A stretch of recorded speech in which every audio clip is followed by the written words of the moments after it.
नमस्कार बच्चों। आज हम फिर जो हैं अपने रे ऑप्टिक्स के लेक्चर नंबर 3 की ओर आगे बढ़ रहे हैं। तो इस लेक्चर नंबर 3 में मैं लेने जा रहा हूं प्रकाश का अपवर्तन। तो देखते हैं प्रकाश का अपवर्तन क्या है।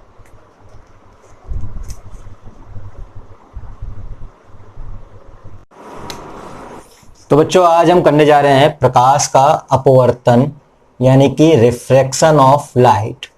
लास्ट टाइम हमने प्रकाश के परावर्तन की बात की थी आपसे। अब हम बात कर रहे हैं refraction of light. Refraction of light, refraction of light यानी प्रकाश का अपवर्तन बहुत सिंपल चीज होती है। जब एक माध्यम से दूसरे माध्यम में प्रकाश जाता है, सामान्यतः एक ही माध्यम में प्रकाश जाता है तो हम कहते हैं स्ट्रेट लाइन जाता है, सीधी रेखा में जाता है।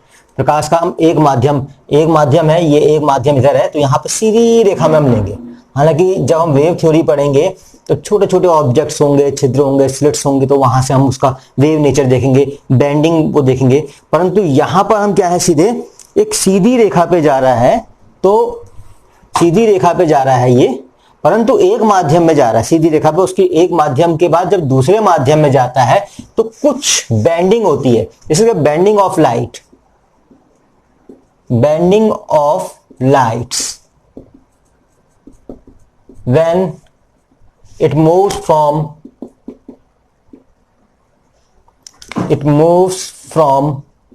one medium to another medium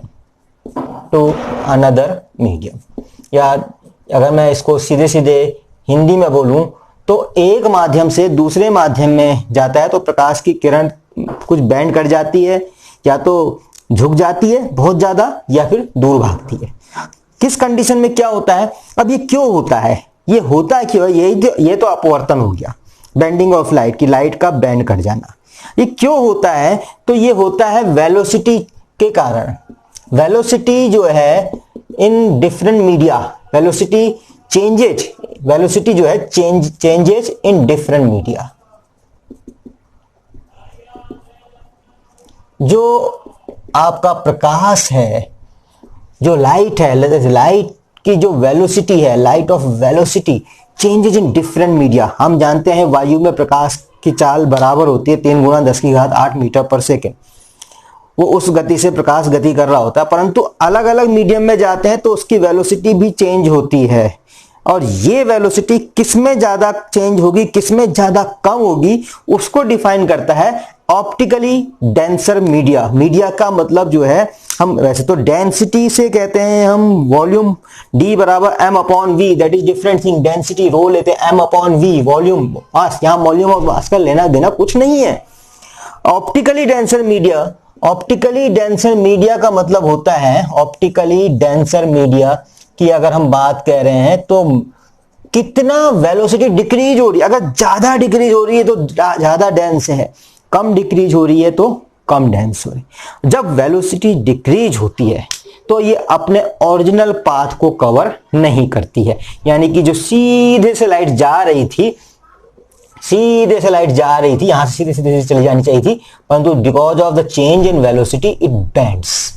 ये इधर को न जाके इधर को चलेगी, इट बेंड्स।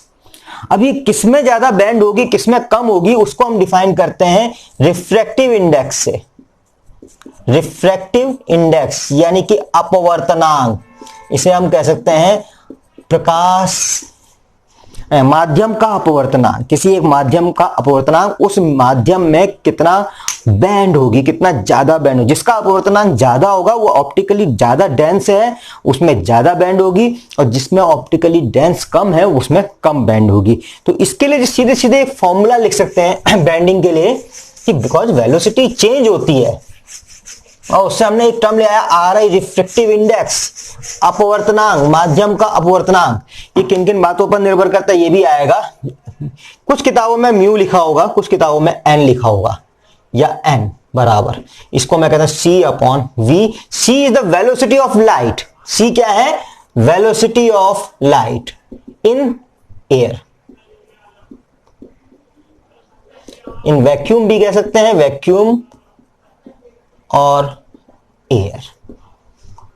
ओके, और ये आप जानते हैं कि इसका मान फिक्स होता है। अब बचा v। v कम किस में होगी, जिसके लिए अपवर्तनांक ज्यादा होगा, mu is more than v is less. अगर जल का अपवर्तनांक से ज्यादा कांच का अपवर्तनांक, तो कांच में ज्यादा बैंड होगी, जल में कम बैंड होगी। तो इस प्रकार से अपवर्तनांक माध्यम पर निर्भर करता है, साथ में ये म्यू जो है किन किन बातों पर निर्भर करता है, तो माध्यम पर निर्भर करता है, मीडियम पर निर्भर करता है, और नंबर 2 करता है ये प्रकाश के रंग पर, प्रकाश के रंग पर भी निर्भर करता है। यह भी हम आगे देखेंगे। रंग यानी तरंग दैर्ध्य, तरंग दैर्ध्य पर प्रकाश में 7 रंग होते हैं, हर एक की तरंग दैर्ध्य अलग अलग होती है, वेलोसिटी चेंज होती है। सो v इक्वल टू एन, अगर हम आवृत्ति ले लें यहां पर, या आवृत्ति को स्मॉल f ले लें, यहां पर n को हम कहीं कहीं पे अपवर्तनांक ले रहे हैं, तो लैम्डा हो गया तरंग दैर्ध्य। तो v डायरेक्ट जो डिपेंड कर रहा है सीधे लैम्डा पर, v जो है लैम्डा पर, तरंग दैर्ध्य के लिए अलग अलग तरंग दैर्ध्य के लिए वेलोसिटी अलग अलग हो रही है माध्यम में, यानी कि उनके लिए अपवर्तनांक भी अलग अलग हो रहा है। लैम्डा चेंजेस, लैम्डा डिफरेंट है, लैम्डा डिक्रीज कर दिया सपोज, तो v भी इसके जैसे वायलेट कलर है, हम जानते हैं विबग्योर, अभी आएगा VIBGYOR, VIBGYOR, violet, indigo, blue, green, yellow, orange, red. इसमें वायलेट की जो वेवलेंथ होती है वो सबसे कम होती है, लैम्डा सबसे कम होती है मिनिमम, उसके लिए वेलोसिटी भी सबसे कम होनी चाहिए, और वेलोसिटी सबसे कम होनी चाहिए तो इसके लिए म्यू का मान सबसे अधिक होना चाहिए, यानी कि ये ज्यादा बैंड करेगी इन कंपैरिजन ऑफ अदर। तो प्रकाश के रंग पर भी निर्भर करता है। इस तरह से हम निकालते हैं कि इसका यहां पर बताया कि रिफ्लेक्टिव इंडेक्स मेजर करता है which one is more optically denser, कौन सा माध्यम ऑप्टिकली डेंसर ज्यादा है, किसमें बैंडिंग ज्यादा होगी। अगर हम डेंस की बात, अब ऑप्टिकली डेंसर और ऑप्टिकली रेयर दो चीजें इसमें और आप लेंगे, optically denser and optically rare. जो डेंस नहीं है या जो कम डेंस है, जिसमें कम बैंड हो रही है या अभिलंब से दूर हट जा रही है, एक डेंस से जा रही है, डेंस मीडियम से जा रही है, सघन माध्यम से जा रही है, विरल माध्यम, तो अभिलंब से दूर हट जा रही है, तो दो माध्यम ले रहा हूं मैं, optically denser and optically rare, और इसको कहते हैं सघन माध्यम और इसे कहते हैं विरल माध्यम, rare, optically rare medium, optically denser और ऑप्टिकली रेयर मीडियम। तो विरल माध्यम, सघन माध्यम। अब इसमें ये विरल माध्यम से सघन माध्यम में जाएगी तो वेलोसिटी कम होगी, क्योंकि विरल माध्यम में तो सीधे विरल माध्यम आप जैसे वायु ले लें अगर, और कांच ले लें, वायु से कांच में जा रही है, एक तरफ हमने ले लिया वायु विरल माध्यम, एक तरफ ले लिया कांच, ये सघन है और ये विरल है, ये N2 हो गया, ये N1 हो गया, तो वेलोसिटी डिक्रीज होगी, वेलोसिटी डिक्रीज होगी, तो mu equal to c upon v, v decrease हुआ तो म्यू क्या होगा, इंक्रीज होगा, यानी बैंडिंग ज्यादा होगी। ये आपका अपवर्तनांक का मेन चीज है, this is called refractive index, इसी को हम कहते हैं अपवर्तनांक। अब अपवर्तनांक का नियम क्या है,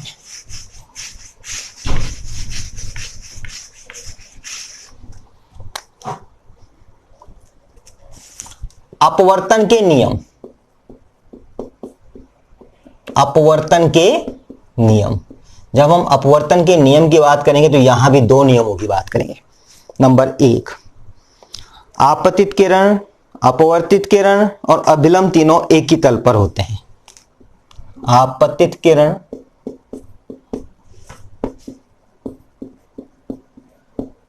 अभिलंब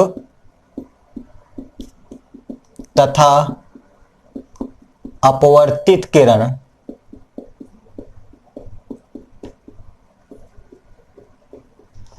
तीनों एक ही तल पर होते हैं।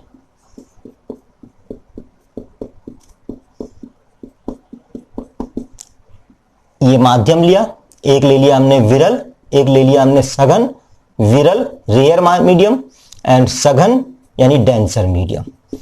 एक अभिलंब खींच देते हैं यहां पर, अभिलंब इसी तल पर हमने अभिलंब खींच दिया, इसी तल में ले लिया हमने एक आपतित किरण और ये ले लिया हमने आपतन कोण। क्योंकि विरल माध्यम से सघन माध्यम में जा रही है, तो अभी जैसे मैंने आपको बताया कि म्यू जो है डिफाइन करेगा कि अगर विरल से सघन में जा रही तो कितना बैंड करेगी। एन बराबर म्यू बराबर सी अपॉन वी, यहाँ पे ये हो जाएगा हमारा, यहाँ पर ये इस तरह से बैंड हो गई सपोज, तो ये हो गया आपका एक किरण नहीं जाना कहां था, सीधे सीधे सीधे सीधे जाना था, पर सीधे सीधे सीधे जाने के बजाय ये बैंड हो गई इस तरफ।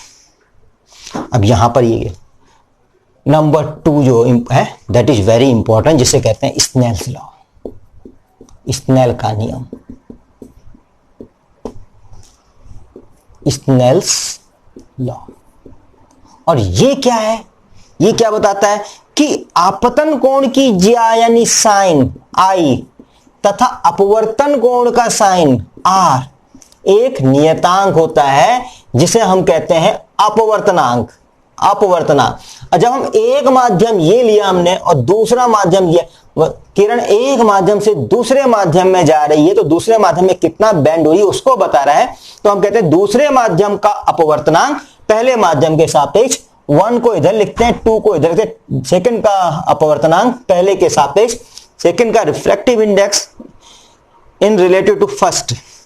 सो दूसरे माध्यम का से 2 का, ये यहां पे 2 का आर आई शॉर्ट में लिख रहा हूं, r i is reflective index in relation to 1, एक के सापेक्ष दूसरे का अपवर्तनांक। और इसको और अच्छी तरह से अगर हम लिखना चाहें तो हम इसको लिख सकते हैं यहां पर n2 बटा n1, n2 बटा n1, n1 वायु है तो ये n2 हो गया सीधे, n2 यानी दूसरे का अपवर्तनांक। पर अगर n1 वायु नहीं है कोई और है तो उसके हम रिलेटिव में ले रहे हैं रिफ्रैक्टिव इंडेक्स को। अगर यहां पे ग्लास और वाटर ले लें, वाटर का ले लें ग्लास के सापेक्ष, तो लिखेंगे हम NW अपॉन NG, NG यानी ग्लास, ग्लास के सापेक्ष वाटर का NW अपॉन NG। और ये माध्यम इस पे N2 पर निर्भर कर रहा है, ऑप्टिकली डेंसर है या रेयर है, सघन है या विरल है। अभी किन किन बातों पर निर्भर करेगा N2 बटा N1, ये तो हो गया हमारा ये। अब इसमें स्नेल्स का जब नियम लगाएंगे तो सीधे सीधे लिखेंगे किसी तरंग दैर्ध्य, किसी मतलब पर्टिकुलर तरंग दैर्ध्य यानी प्रकाश के किसी रंग के लिए जब प्रकाश की किरण एक माध्यम से दूसरे माध्यम में जाती है तो आपतन कोण की ज्या यानी साइन आई तथा अपवर्तन कोण की ज्या यानी साइन आर का अनुपात एक नियतांक होता है जिसे हम माध्यम का पहले माध्यम के सापेक्ष अपवर्तनांक कहते हैं। नेक्स्ट आ गए यहां पर साइन आई बटे साइन आर बराबर, हमने कहा 1n2 बराबर n2 बटा n1।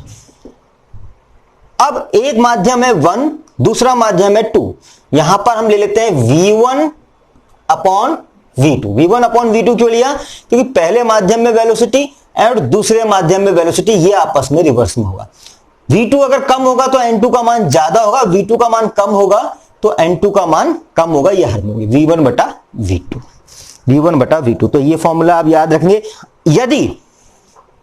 यदि प्रथम माध्यम निर्वात अथवा वायु है, यदि प्रथम माध्यम निर्वात या वायु हो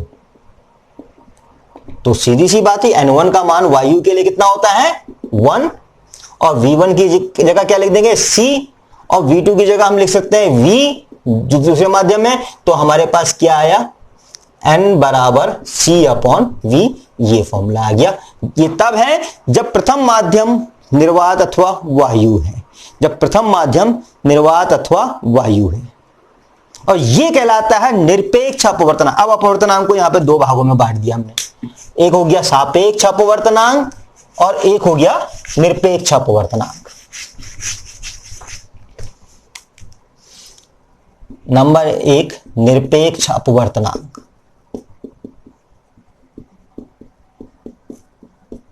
जिसे हम कह सकते हैं एब्सोल्यूट रिफ्रैक्टिव इंडेक्स, और नंबर 2 हो गया सापेक्ष अपवर्तनांक।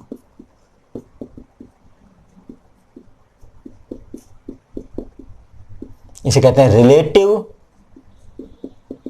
Refractive index. इसी में आते हैं चार। जब प्रथम माध्यम वायु हो गया, ये निर्वात हो गया, तो हर एक माध्यम को हमने उसका बेंडिंग पावर से हमने देखा कि कितना चेंज हो रहा है, कितनी वेलोसिटी चेंज हो रही है, उसके आधार पे हमने जो अपवर्तनांक निकाला उसे कहते हैं n बराबर c अपॉन v से उसे निकाला, तो उसे कहते हैं निरपेक्ष अपवर्तनांक, एब्सोल्यूट रिफ्रैक्टिव इंडेक्स। ये प्रत्येक माध्यम का होगा, प्रत्येक माध्यम का होगा, जिन्हें हमें वायु के सापेक्ष निकाला है। परंतु अलग अलग माध्यम लिए हमने जिन्हें के अपने अपने निरपेक्ष अपवर्तनांक है, पर एक माध्यम का दूसरे माध्यम के सापेक्ष निकालते हैं, तो वो कहलाता है सापेक्ष अपवर्तनांक। तो अपवर्तनांक को यहां पर दो भाग, इसमें ध्यान रखिएगा, यहां लिया है प्रथम माध्यम वायु तथा निर्वात, यहां हमने वायु तथा निर्वात नहीं लिया है। निरपेक्ष एब्सोल्यूट रिफ्रैक्टिव इंडेक्स प्रत्येक पदार्थ का होगा। अब उन दो पदार्थों में से दो अलग अलग ले लिए, एक का दूसरे के सापेक्ष कितना वेलोसिटी चेंज के कारण कितना बेंडिंग हो रहा है, कितना बेंडिंग हो रहा है। तो ये बात यहां पर याद रखेंगे, ये फॉर्मूले याद रखेंगे, n2 बटा n1 बराबर v1 बटा v2। ये हो गया 1 n2, इसमें n2 बटा n1 ही, n1 अगर 1 हो गया तो ये n2 निरपेक्ष अपवर्तनांक, पर n1 का मान अगर 1 से ज्यादा है, n2 से कम है, तो ये विरल है और ये। अब इसमें भी बात आती है यहां पर भी,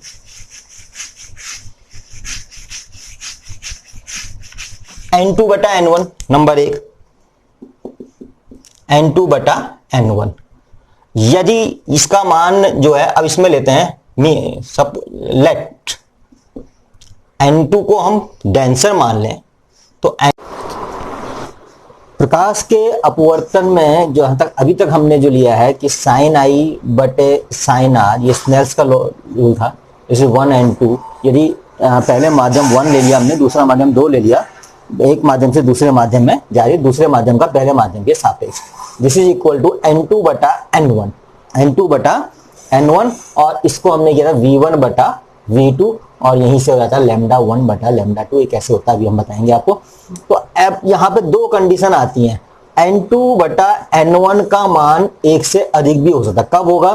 जब n2 is greater than n1, n2 is greater then, अगर n2 का मान n1 से अधिक है तो इसका मतलब क्या है कि n2 क्या है, ऑप्टिकली डेंसर है, और n1 क्या है, रेयरर है।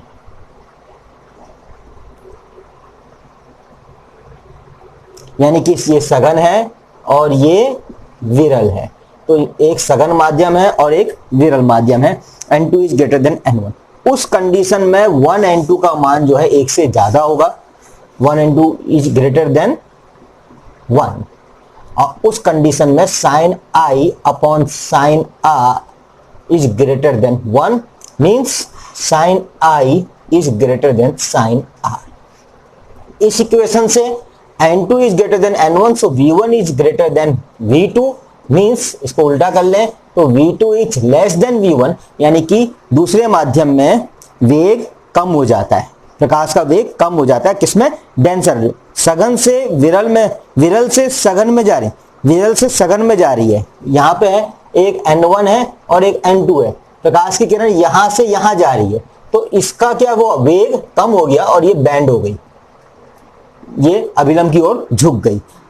क्यों झुक गई? क्योंकि अपवर्तनांक ज्यादा है। अगर n1 को अगर हम 1 मानते तो n2 क्या होता है, निरपेक्ष अपवर्तनांक। ये दोनों के निरपेक्ष अपवर्तनांक को ही बताया जा रहा है उसके अनुपात में। n2 क्या है, सेकंड माध्यम का निरपेक्ष अपवर्तनांक, एब्सोल्यूट रिफ्रैक्टिव इंडेक्स।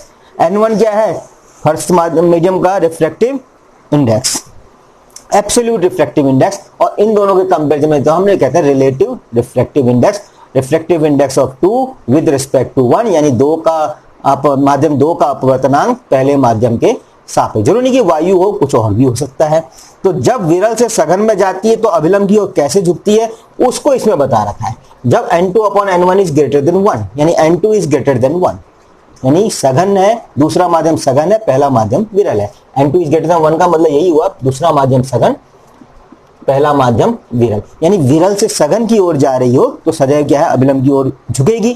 क्यों झुकेगी? Sine I is greater than sine R, and इसको अगर हम साइन आई तो बहुत ही छोटा कोण हुआ, छोटे कोणों के लिए क्या लिख देते हैं हम, इज इक्वल टू कोण आई, और साइन आर के लिए लिख देंगे हम इज इक्वल टू कोण आर, यानी कोण आई इज ग्रेटर देन कोण आर।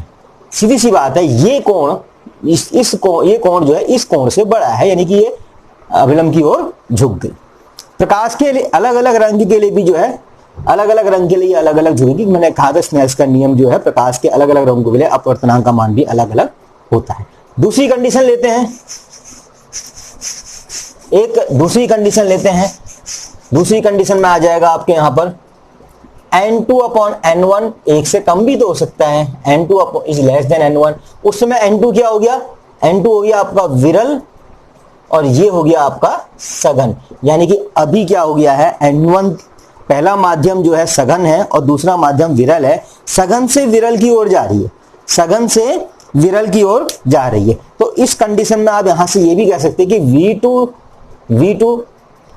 यहां पे n2 है v1, तो v1 is less then v2 means v2 is greater then v1।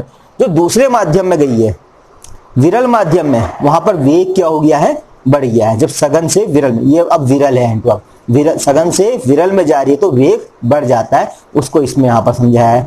अब दूसरा sine i upon sine r क्या हुआ इस कंडीशन में, is less than 1 means sine I is less than sine r. अब छोटे कोणों के लिए कोण आई इज लेस देन कोण आर, यानी कि कोण आई क्या होगा, छोटा होगा।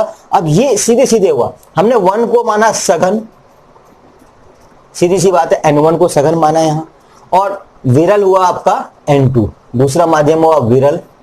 जब ये प्रकाश की किरण आई सीधे जानी थी, परंतु यहां से जाके ये अवे फ्रॉम द, क्योंकि कोण r क्या है, बड़ा है कोण i से, तो अवे फ्रॉम द नॉर्मल यानी अभिलंब से दूर हट जाती है। तो यहां पर यह अपवर्तन में बताया कि कैसे अभिलंब की ओर झुकती है और कैसे अभिलंब की ओर दूर हटती है।